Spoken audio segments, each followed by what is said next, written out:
السلام علیکم ورحمۃ اللہ وبرکاتہ۔ میں ہوں شفیع بلوچ اور آپ دیکھ رہے ہیں بس مہربانی یوٹیوب چینل۔ جن ساتھیوں نے چینل کو سبسکرائب نہیں کیا وہ چینل کو سبسکرائب کر لیں اور گھنٹی کے بٹن کو پریس کر دیں جیسے میری نئے آنے والی ویڈیو کی اطلاع آپ تک فوری طور پر پہنچ سکے۔ ساتھیوں، رمضان چل رہا ہے، اس وجہ سے پہلے 2 ویڈیو تھی، اب ایک ویڈیو پر آ گیا۔ تو پہلے تو 2 عمال تھے، پھر ایک عمال پر آیا، مگر گرمی شدید ہونے کی وجہ سے کبھی کبھار ایک عمل بھی نہیں دے پا رہا۔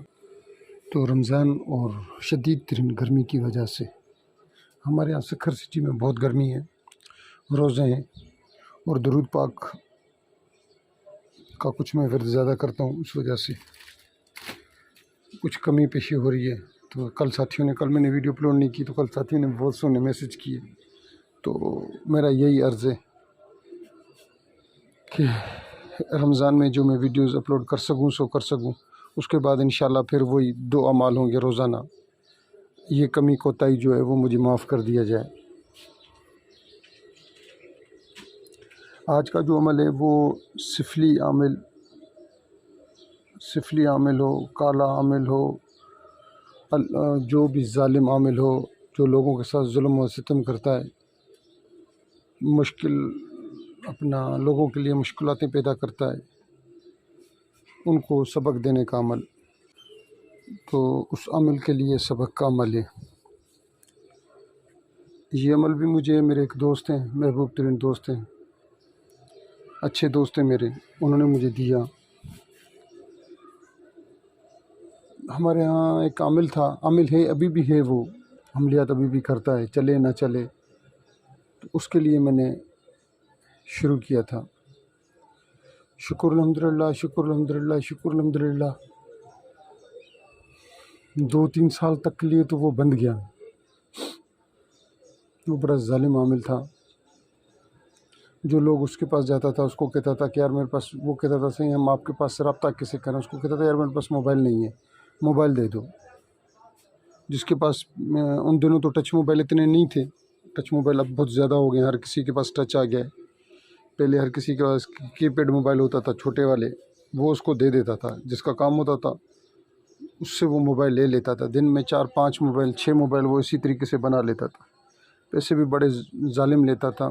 خدا نخواستہ وہ سنا تھا، اس کے بارے میں کہا جاتا تھا کہ یہ عزتوں کا بھی بیوپاری ہے۔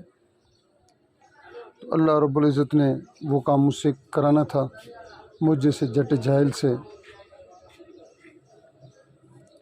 تو اللہ نے یہ کام پھر مجھ سے کروا دیا۔ اور پھر یہ دیکھا گیا کہ 2-3 سال تک وہ ایسا بند ہوا کہ اس کے پاس لوگوں نے آنا جانا ہی چھوڑ دیا۔ اب سنا ہے کہ اس کا تھوڑا ہلکا پھلکا کام چل جاتا ہے، مگر پھر بھی لوگ جنہوں نے اس سے کام کروائے ہیں وہ پھر بھی جاتے ہیں اسی کے پاس، صحیح ہمیں کر کے دو، نہیں ہو رہا تب بھی کر کے دو۔ ہو سکتا ہے کہ اس نے کبھی کوئی تسخیر کے عمل چلائے ہوئے ہوں، اس کی وجہ سے۔ اب آتے ہیں آج کے عمل کی طرف۔ آج کا جو عمل ہے وہ ہے ظالم جادوگر کو بند کرنا۔ عمل کچھ یوں ہے، اچھا عمل آپ نے یوں کرنا ہے کہ جہاں عامل ہو آپ نے اسی شہر کے اندر، اس سے 2-3 کلومیٹر کے اندر آپ نے پہلے تو اس کا کپڑا ہاتھ کرنا ہے۔ اگر کپڑا نہیں مل رہا تو اس کے گھر کے آس پاس جہاں وہ گھومتا ہے، پھرتا ہے، بیٹھتا ہے، جہاں اس کا آستانہ ہے، اس کے آس پاس آپ صبح کو چلے جائیں اور کوئی بھی کپڑا دیکھ لیں جو زمین پر، فرش پر، روڈ کے اوپر کہیں بھی پڑا ہوا آپ کو کپڑا، اس کا کوئی بھی کپڑا مل جائے، وہ کپڑا اٹھا لیں آپ۔ اب وہ کپڑا اٹھا لیں اور یہ سوچیں کہ یہ کپڑا اس جادوگر کا ہے۔ اچھا اگر وہ کپڑا بھی نہیں مل رہا تو پھر آپ بازار سے ایک نیا کپڑا لیں، بنیت یہ ہے کہ یہ فلاں کو میں نے کپڑا دینا ہے، نیت یہ کر لیں۔ آپ نے پھر اس کے اوپر لکھنا ہے یا قابض ہو یا قہار ہو، پھر لکھنا ہے فلاں بن فلاں کا عمل قبض کرو بحق کے لا الہ الا اللہ الملک الحق المبین، یہ 11 دفعہ لکھنا ہے۔ اور اس کے اوپر اور اس کے اوپر 111 مرتبہ دم کرنا ہے۔ یہ آپ نے جا کے کپڑے کو قبرستان دفن کر دینا ہے، مگر یہ یاد رہے کہ وہ اسی شہر کے اندر قبرستان ہو، اور اس کے نزدیک سے نزدیک تر قبرستان ہو، دور کا قبرستان نہ ہو۔ ایسا نہ ہو کہ ایک بندہ جیک آباد بیٹھا ہوا اور دوسرا بندہ حیدرآباد، اور حیدرآباد والا جیک آباد کو ٹھوک دے، نہیں، ایسے نہیں ہوگا۔ آپ کے اپنے سٹی کے اندر جہاں آپ کا اپنا شہر ہے وہاں یہ کام ہوگا۔ ٹھیک ہے، جن ساتھیوں کو کوئی چیز سمجھ میں نہیں آئی، وہ میرا واٹس ایپ نمبر ہوتا ہے، آپ اس واٹس ایپ نمبر پر کال میسج کر کے پوچھ لیں، تو پھر یہ فقیر یا عاجز آپ کو بتانے کے لیے تیار۔ اللہ حافظ۔